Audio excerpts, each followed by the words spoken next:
එතකොට අපිට අද දවසේ කතා කරන්න තියෙන පාඩම තමයි strings කියන පාඩම. එතකොට මේ strings කියන පාඩමට වෙනම අපි පාඩමක් විදිහට මේ පාඩම කතා කරන්නේ. මේකට අදාළ වෙනම content එක ටිකක් තියෙනවා. මේ අපි string කියන්නේ data type එකක් කියලා දන්නවා මේ විදිහට. ඒ වුණාට මේ string සම්බන්ධව අපි ගනුදෙනු කරද්දී අපිට තියෙනවා සමහර එයාලගේ කලින් හදලා තියෙන දේවල් පාවිච්චි කරගන්න පුළුවන් අපිට libraries ඊට පස්සේ දැන් මේ string කියන data type එක ඇවිල්ලා අපි කතා කරා immutable data type එකක් කියලා. immutable කියන්නේ I think මේක size එක අපි හැදුවට පස්සේ මෙයා අපිට වෙනස් කරගන්න බෑ. ඒ වුණාට දැන් අපිට වෙනස් කරගන්න අවශ්‍ය වෙන අවස්ථා තියෙනවා. එතකොට ඒ වගේ අවස්ථාවලදී කොහොමද මෙයාගේ දේවල් වෙනස් කරගන්නේ? මෙන්න මේ කියන දේවල් ගැන සම්පූර්ණයෙන් ඉගෙන ගන්න පුළුවන් මෙන්න මේ strings කියන පාඩමට අදාළව. එහෙනම් අපි පාඩමට යමු. එතකොට කලින් දවසේ කියන්නේ data type and variable කියන පාඩමකට අදාළව ඔයාලා ඉගෙන ගන්න ඇති primitive data types කියන්නේ මොනවද කියලා. primitive data types and මෙතන කතා කරලා තියෙනවා references type data types කියන මොනවද කියන්නේ කියලා. primitive types කියන්නේ මොනවද කියලා තියෙනවා the basic types of data. There are 8 primitive data types in Java: integer, float, double, boolean, char, and also byte, long, short. මෙන්න මේ වගේ primitive data type 8ක් ගැන අපි Java කියන language එක තුල කතා කරනවා. ඊට පස්සේ primitive type variables store value of the variables data type. එතකොට දැන් අපි දන්නවා මේකට අදාළව දැන් මෙයාලගේ value store කරගන්න දැන් integer එකක් නම් store වෙන integer value එක.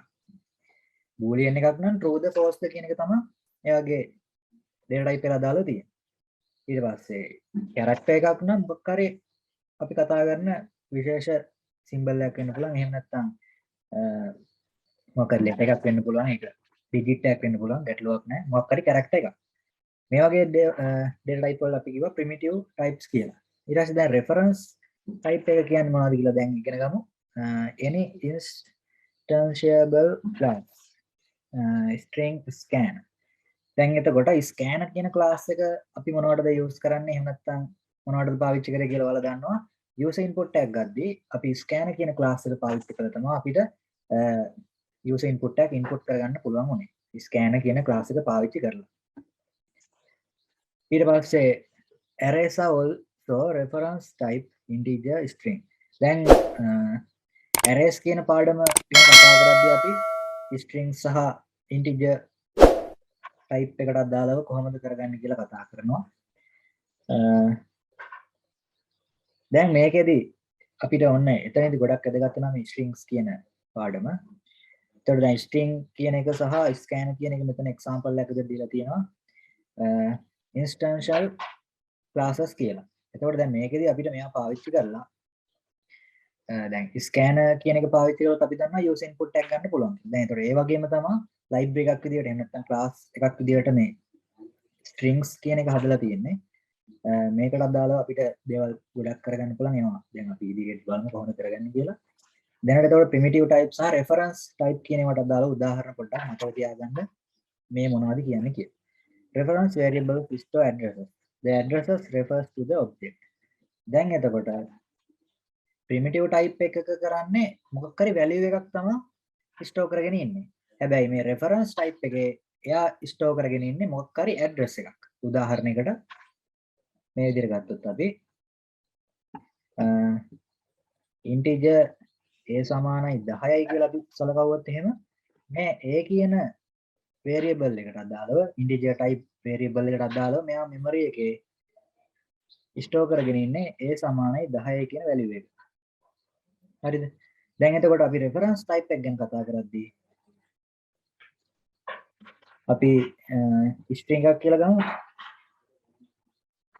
string name මේ වගේ තියෙනවා. එතකොට මෙයාට අදාළව name කියන එක නගාව තියෙන්නේ මෙයාට අදාළව address එක. ඒ කියන්නේ reference එකක් කියලා කියන්නේ එයාගේ address එක තමයි මෙයාලා ගාව තියෙන්නේ. දැන් මේ මෙයාගේ ගත්තත් අපි දැන් මේ integer a කියන variable එක ගත්තොත් මෙයාට address එකක් තියෙනවා. අපි හිතමු 1100 කියලා. දැන් මෙතන තියෙන 10100. හරි 10100 කියලා තියෙනවා. එතකොට මෙයාගේ ගත්තොත් 10500 කියලා. මෙන්න මේ ඇඩ්‍රස් එක තමයි මෙයාගේ මේ වැලියු එක වගේ මේ string කියන එකට දාලා තියෙන මෙන්න මෙයාගේ ඇඩ්‍රස් එක. ඒකයි රෙෆරන්ස් එකක් කියලා කියන්නේ.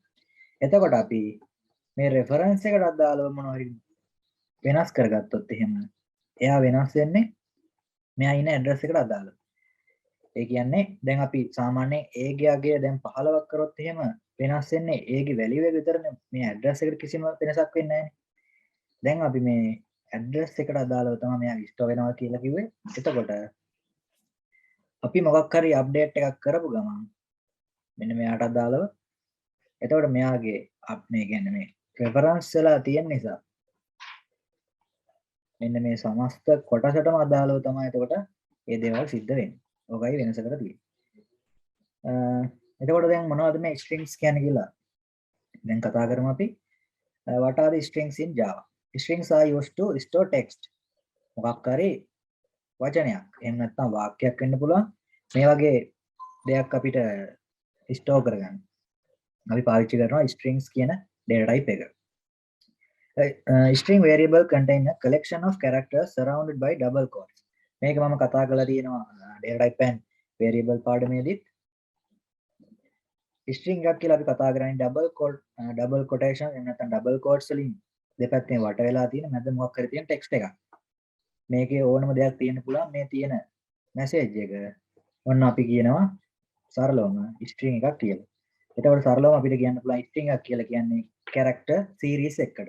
series එකක් කියන්නේ අපි දන්නවා දැන් hello කියන එක ගත්තොත් මෙයාගේ h අකුර තියෙනවා e අකුර තියෙනවා l අකුර තියෙනවා නැවත l අකුරක් තියෙනවා o අකුර තියෙනවා මෙන්න මේ කියන මේ letters එකින් එකට අපි ගලවලා එකින් නැත්නම් separate කරලා ගත්තොත් එහෙනම් වෙන වෙන වශයෙන් මෙයාලව නැවත අපි එකතු කරොත් h දාන e දාන l දාන o දැන් මොකද වෙන්නේ මේ තනි තනියෙන් තියෙන letters ඔක්කොම එකතු වෙලා තමයි මෙන්න මේ කියන hello කියන එක හැදෙන්නේ.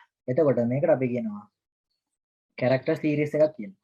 එතකොට සරලව string එකක් කියන්නේ character series එකක්. එහෙම නැත්නම් මෙතන හඳුන්වලා තියෙනවා වගේ string variable contain a collection of characters. ඒ කියන්නේ මෙතනත් කියන්නේ character series එකක් තියෙනවා කියලා double quotes වලින් වට වෙලා තියෙනවා.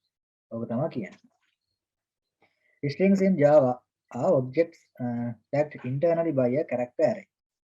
Since array are immutable, cannot grow. ඒ කියන්නේ අපි fix කරාට පස්සේ එයාව වැඩි කරගන්න අඩු කරගන්න බෑ. Strings are immutable as well. එතකොට ඔක තමයි immutable කියලා කියන්නේ. සාමාන්‍යයෙන් මේකේ size එක අපි හැදුවට පස්සේ ආයෙ ඒක වෙනස් කරගන්න බෑ අපිට. ඒක වෙනස් කරගන්න පුළුවන් දේවල් තියෙන ඉස්සරහදී කතා කරමු. Mainly there are two ways to creating string object in Java. එතකොට ඔන්න දැන් strings කියන එකක් අපි දන්නවා මොකක් හරි අනිත් data type වගේ මේක data type එකක් තමයි. හැබැයි මේක අදාළ වෙන්නේ primitive type එකට නෙවෙයි. මෙයා යන්නේ reference type එකට. ඔන්න ඒකත් මතක තියාගන්න. එතකොට මෙයාව අපිට create කරගන්න පුළුවන් ආකාර දෙකක් තියෙනවා. එකක් තමයි string literal එක පාවිච්චි කරලා ඒ කියන්නේ normal විදිහට double quotes දාලා කෙලින්ම equal කරලා ගන්න පුළුවන් එකට. literal එක කියන්නේ එකට. එහෙම නැත්නම් පුළුවන් new keyword එක. දැන් මේ new keyword එක ගැන කතා කරද්දී අපිට මම අර එක දවසක කතා කරා මේ පාඩම හඳුන්වද්දී object and classes කියලා පොඩ්ඩක් කතා කරා. එතකොට ඒකේ object ගැන කියද්දී අපි object හදාගන්න යද්දී අපිට වැදගත් වෙනවා මෙන්න මේ කියන new කියන keyword එක. දැන් මේ අපි කතා කරන strings කියන කොටසත් මෙයාත් ගන්නෙ object එකක් create කරගන්න. එතකොට මෙයාට අදාළව අපිට create කරගන්න පුළුවන් ආකාර දෙකක් කිව්වා. string literal එක use කරලා එහෙම නැත්නම් new කියන keyword එක පාවිච්චි කරලා පුළුවන් කියලා කිව්වා. එතකොට දැන් මේ new කියන keyword එක පාවිච්චි කරපුවාම සහ string literal එකක් පාවිච්චි කරපුවාම මේ දෙන්නගේ වෙනසක් තියෙනවා. ඒක අපි බලමු තව ටිකකින්. එතකොට මේ ටිකේ කියන්නේ Java වලට අදාළ strings කියන්නේ අපි double quotes වලින් වට වෙලා තියෙන string එකක් කියලා කියන්නේ double quotes වලින් වට වෙලා තියෙන character series එකකට. එහෙම නැත්නම් character collection එකකට කියන්න පුළුවන්. ඊට පස්සේ strings කියන type එක immutable අපිට වෙනස් කරගන්න බෑ ඒක. ඊට පස්සේ අපිට create කරගන්න පුළුවන් ආකාර දෙකක් තියෙනවා strings. එකක් string literal එක use කරලා අනිත් එක new කියන keyword එක use කරලා. දැන් අපි බලමු එකින් එකට කොහොමද මේක කරගන්නේ කියලා. දැන් එතකොට මේවත් එක්ක කතා කරගෙන යද්දී අපිට තව වැදගත් වෙන දෙයක් තමයි මෙන්න මේ constant pool එක. එහෙම නැත්නම් string constant pool එක කියන එක. දැන් ඇත්තට මේක තියෙන්නේ සාමාන්‍යයෙන් දැන් මෙතන ඔයාලට බලා ගන්න පුළුවන්. normal විදිහට data type එක දාලා ඊට පස්සේ s1 සමානයි welcome කියලා ඔන්න declare කරලා තියෙනවා. එහෙම නැත්නම් declare කරනවා initialize කරලා තියෙනවා. ඊට පස්සේ නැවත s2 සමානයි welcome කියලා නැවත මෙයාව initialize කරලා තියෙනවා. එතකොට ඔයාලට පේනවා මේ තියෙන්නේ මෙයා memory එකේ ඉන්න විදිහ places දෙකක ඉන්නවා s1 and s2. හැබැයි දැන් මේ දෙන්නගෙම content එක එකයි.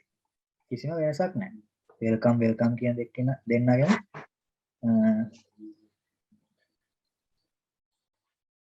welcome කියන දෙන්නගෙම w අකුර capital අනිත් ඒවා ඔක්කොම simple විදිහට තියෙනවා. මෙයාගෙත් එහෙමයි. ඒ කියන්නේ මේ s1 ගේ සහ s2 ගේ තියෙන value දෙකම සරල සම විදිහට තමයි තියෙන්නේ. කිසිම වෙනසක් නැහැ. හරි. JVM check the existence of same string object in memory. If exists, only reference to the exciting instance is returned. Else create a new object. දැන් මෙතන කියන්නේ දැන් අපි check කරනවා මෙයාලගේ object එකට අදාළව තියෙන දේවල් සමානද නැද්ද කියලා. check කරගන්න පුළුවන්. JVM එක තමයි check කරන්නේ. JVM කියලා කියන්නේ Java virtual machine එක. ඔන්න යාට කරන්න පුළුවන් දේවල් තමයි ඔය තියෙන්නේ. එතකොට මේ විදිහට same string එක නම් තියෙන දෙන්නගෙම. string කියලා කියද්දි මොකද්ද? character series එක කරන්නේ. එතකොට මේ series එක දෙන්නගෙම පොදුයි නම් එයා ඉස්සෙල්ලා බලනවා check කරලා මේ දෙන්නගෙම තියෙන පොදුද කියලා. එහෙම පොදු වුණොත් ඒ කියන්නේ කලින් එක්කෙනාගේ save වෙලා තියෙන එක්කෙනාම මේ s2 ගාවක් තිබ්බොත් එහෙම මෙයා කරන්නේ මොකද්ද? instance එක return කරනවා. ඒ කියන්නේ අරයාගෙම ගිහලා store කරන එක. ඒ කියන්නේ තව තැනක welcome කියලා save කරන්නේ නැහැ මේක. එතකොට මේ දෙන්නට අදාළව එකම message එක කියලා අපි කියමුකෝ. එකම message එක නිසා memory waste වෙනවා. ඒක නැති වෙන්න ඔන්න මේ දෙන්නම දැන් link වෙලා තියෙන එකම මෙන්න මෙතන තියෙන reference එකට අපි හිතමු දැන් මේ memory එකේ තියෙන තැන මේක. එකම reference එකට තමයි මේ දෙන්නම link කරලා ඉන්නේ. මේ තියෙන්නේ only reference to the exciting instance is returned. වැඩිපුර හදාගන්නේ අර තියෙන එක්කෙනාට මෙයා වෙනවා. දැන් මේ heap area කියලා කොටසක් තියෙනවා මෙයාගේ environment එක තුල. එතකොට මේ heap එක ඇතුලේ තමයි ඔය කියන්නේ string constant pool එක තියෙන්නේ. එතකොට මේකේ වැදගත්කම මොකක්ද කියලා පැහැදිලි කරන්න පුළුවන්. දැන් අපි new කියන keyword එක පාවිච්චි කරපුවම වෙන්නේ මොකද්ද සහ මෙන්න මෙතනින් වෙන්නේ මොකද්ද කියලා එතකොට ඔයාලා දැනගත්තට පස්සේ මේකේ තියෙන දේ නිකම්ම තේරුම් ගන්න පුළුවන්. මෙතන කියලා තියෙනවා string object are stored in special memory area known as the string constant pool. ඔන්න දැන් string object වෙනම area එකක තමයි මෙයා store කරගන්නේ normal variable වගේ නෙමෙයි මෙයා store කරගන්නේ. මෙන්න මේ කියන string constant pool එකේ තමයි වෙනම ගබඩා කරන එක සිද්ධ කරන්නේ. එතකොට අනිත් data type ඉන්නේ වෙනම. මෙයා ඉන්නේ වෙනම මෙයාට අදාළ වෙනම location එකක් තියෙනවා. As a result, string literal concept makes Java more memory efficient. දැන් මේ memory efficient එක වෙන්නේ කොහොමද කියලා ඔයාලට පැහැදිලි. දැන් මෙතන මෙයා wastage එකක් කරන්න ගියප එක S2 කියන එක කෙනා. මොකද දෙන්නගෙම එකම content එක තියෙන්නේ. එහෙනම් එකම තියෙනවා නම් අපිට මේ දෙන්නම එකට link කරන්න පුළුවන්. මොකටද ඒ බොරුවට තව memory එකක් අපි use කරන මේකට. ඒක නිසා ඔන්න මේ දෙන්නම එකම object එකට මේ නැත්තම් මේ object දෙන්නම මේ එකම string object එකට link කරලා තියෙනවා.